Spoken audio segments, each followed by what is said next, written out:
I had worked late. That is the beginning of most of these stories. Someone who had worked late, who was tired, who wanted to get home, and had made the reasonable decision not to drive themselves. It was a Thursday, just past 11. I had been at the office for 14 hours, and I wanted my bed more than I had ever wanted anything. I requested an Uber. The driver came up as a man named Kevin. 4.7 stars. A gray Toyota Camry. Standard. He pulled up. I confirmed the plate, something I had started doing after the first volume of stories I covered. It matched. I got in. I said my address. He confirmed it. We pulled away. I put my head back. I wasn't really watching the route on the app. I was tired. I trusted the app. I trusted Kevin with his 4.7 stars. About 10 minutes and I sat up. Something felt off about where we were. I looked at the app. The route we were on was not the route the app had suggested. Not dramatically different. Not wildly off course. Just not the optimal path. We were on surface streets, winding through an unfamiliar part of the city, when the highway was the obvious choice. I said, "Looks like we might be off the suggested route." He said, "Traffic on 35. This is faster." I pulled up the traffic data on the app. 35 was clear. No incidents. No slowdowns. I said, "The app is showing 35 as clear." He said, "My GPS runs different. I know this city." I sat with that for a moment. I was tired. It had been a long day. The explanation was plausible. But I was a woman alone in a car at 11 p.m. on a route that didn't match what it should, and with a driver whose explanation didn't hold up to a basic check. I texted my roommate. I didn't say anything alarming. I said, "In Uber. Sharing trip now." I opened the app and shared my trip status with her. I watched the dot on the map. We were moving further from my home address, not closer. I said, "I think we're heading the wrong direction. My apartment is north of downtown." He said, "Shortcut." I said, "I'd like you to follow the app route, please." A pause. Then he made a turn. Another turn. And we were gradually heading north. We reached my apartment 11 minutes later than the app had estimated. He said nothing when I got out. No acknowledgement of the route. No apology. I rated the trip. Left a specific comment about the unapproved deviation. I also reported it to Uber directly, not as a star rating, as a formal report through the safety section. Uber's response was automated at first. A follow-up from an actual representative came 2 days later. They told me the driver had received multiple prior reports of route deviation. Multiple. From other riders, who had either not formally reported it, or whose reports had not triggered a review until mine. The driver's account was deactivated. I want to sit with that for a moment. Multiple reports of route deviation. People who had noticed.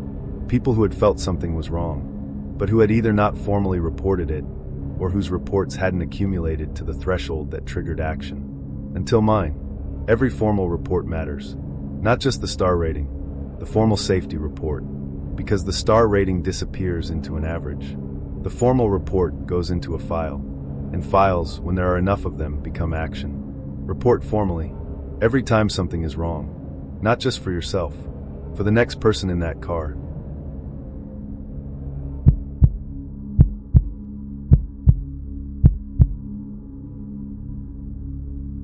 Some threats don't announce themselves. They build, word by word, question by question. The slow accumulation of a conversation that starts normally and arrives somewhere you never agreed to go. I was in Seattle. A Sunday afternoon ride from a friend's apartment back to mine. About 20 minutes. Daylight. I had no reason to be on guard. The driver was friendly. That is the first thing. He was genuinely warmly friendly. The kind of friendly that puts you at ease immediately. He asked where I was headed. I said home. He asked the neighborhood. I gave a general area, deliberately vague, not the street. He said he knew the neighborhood well. He talked about it. Specific streets, specific businesses. The kind of local knowledge that is genuinely pleasant in a driver. He asked if I lived alone. I said I had roommates. He said, "Good. Safer that way." An odd thing to say, but not alarming on its own. He asked what I did for work. I gave a vague answer. He asked follow-up questions that pushed toward specifics, hours, schedule, whether I worked from home. I answered less specifically with each question. He noticed. He said, "You're being careful. Smart." The word careful. The word smart. Said as observations.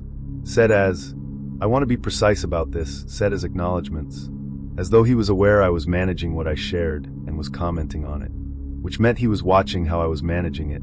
I felt something shift in the car. Not a physical change, an atmospheric one. The friendly conversation had a quality underneath it now that it hadn't had before. I looked at my phone. I had signal. I opened the trip share and sent it to 2 people simultaneously without saying why. He said, "You on your phone a lot?" Again, observational. Not aggressive. Just noting. I said, "Letting someone know my ETA." He said, "Who's waiting for you?" I said, "My roommate." He said, "You said roommates. Plural."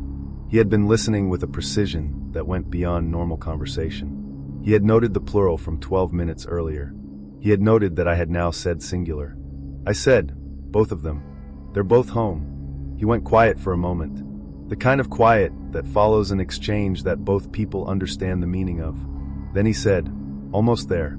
He dropped me at the corner of my street, not my building, the corner, without being asked. I had not given him my specific building address. He had the drop-off point the app provided, close but not exact. He dropped me at the corner and watched me.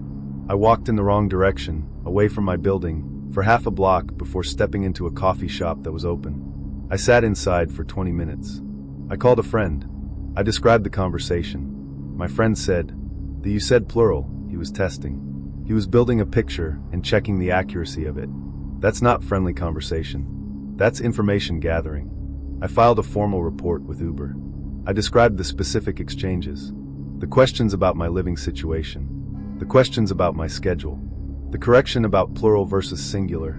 I described the drop-off at the corner and the watching. Uber reviewed the account.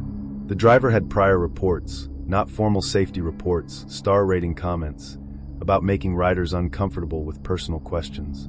His account was flagged for review. I want to tell you what I changed after that ride. I no longer answer personal questions in rideshares. Any question about my living situation, my schedule, whether I live alone, I deflect. Cheerfully, briefly, without any hostility. Just heading home. Standard week. People expecting me. Vague. Warm. Uninformative. The driver's friendliness is not an obligation for your disclosure. Your details are yours. The ride is transportation. It is not a conversation you owe anyone.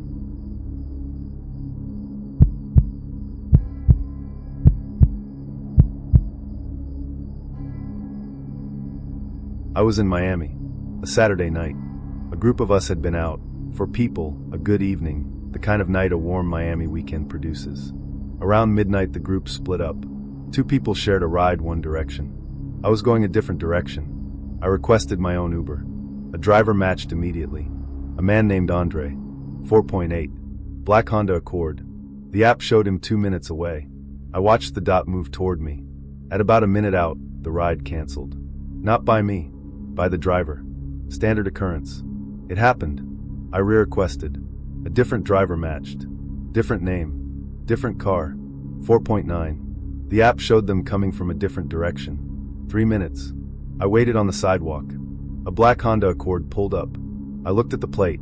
It matched the first driver. The one who had canceled. He had canceled the official Uber ride and pulled up anyway. I did not get in. I stepped back from the car. He lowered the window. He said, "I've got you. Get in." I said, "You canceled the ride." He said, "App glitch." "I'm here, it's fine." I said, "I have another driver coming." He said, "Cancel it. I'm right here." He said it with the specific quality of someone accustomed to compliance. I stepped back further from the car. I said, "I'm good. Thank you." He stayed. The car did not move. I called one of the friends I'd just been with. I described what was happening. Out loud. Loudly enough for the driver to hear me describing it to someone who now knew exactly where I was and what was unfolding. My friend said, "I'm calling 911 right now." The driver pulled away. My second Uber arrived 90 seconds later. I confirmed the plate before I got in. It matched. I got in. I called 911 myself from the back seat and gave the description of the first vehicle, the partial plate, the location, and what had happened. Miami PD took the report. I reported to Uber simultaneously. The driver's account, the cancellation, the return, the behavior. Uber's trust and safety team contacted me within the hour. They confirmed the driver's account had been flagged. The detective who followed up from Miami PD said something I want you to know. He said, "The cancel and return is a known method. The cancellation removes the official record of the trip. No GPS logging of the route. No Uber oversight of where the car goes. The passenger is in the car, but the trip doesn't officially exist. That's the point of the cancellation. You identified it correctly. You didn't get in. That is the whole story right there. You didn't get in. If a driver cancels and then shows up anyway, do not get in. The cancellation removed the accountability structure that makes Uber rides traceable. A canceled trip is an unmonitored car. Do not get in an unmonitored car. Request a new ride. Wait for the new driver. Confirm the plate. The 2 minutes of waiting is worth everything."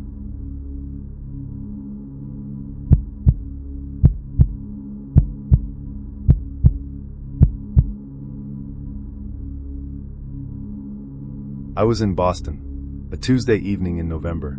A ride from my gym to my apartment, a ride I took regularly. Same pickup location, same destination. A route I had taken probably 30 times. The driver matched on the app. A name, a photo, a rating. I did the check I always do. Plate confirmed. Photo matched well enough, middle-aged man, glasses. I got in. He said, "Hey, good workout."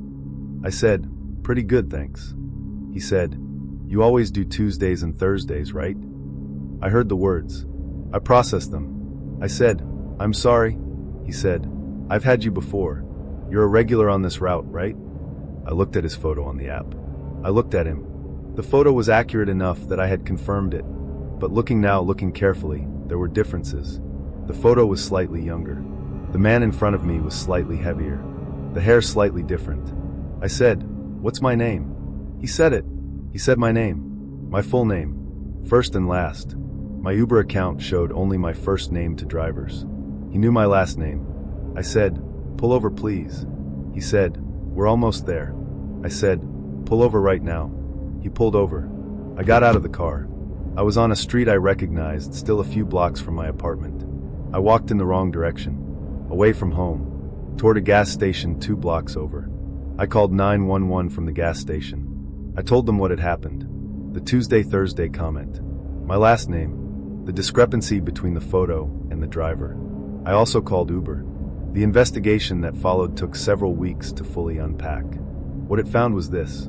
The account I had ridden with was a legitimate Uber account. A real driver, real credentials, real background check. But the man driving was not the account holder.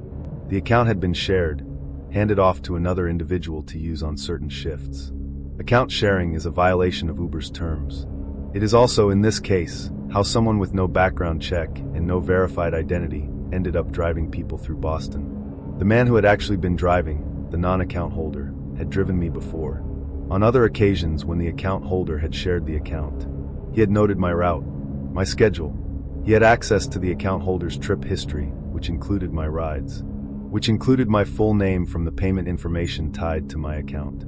He had been building a picture, without my knowledge, across multiple rides. The investigation resulted in criminal charges. The account holder, for sharing their account. The driver, for conduct that had been documented across multiple incidents involving multiple passengers. The detective assigned to my case said, "The account sharing issue is more common than people know, and it defeats every protection Uber's verification system provides. The background check means nothing if the person it was run on isn't the person driving. The photo match, you confirmed the photo. But photos can be close enough without being exact. The question that saved you, asking your name, that is the confirmation that matters. Not just the right car, the right person. Ask the driver your name before you get in. Not their name, yours. Who are you here for? Make them tell you your name. A legitimate driver knows the passenger name on the trip. It is the simplest confirmation and the one most people never do. Ask it, every time, because the plate can be right and the car can be right and the photo can be close enough, and still be the wrong person behind the wheel. Ask your name, every single time.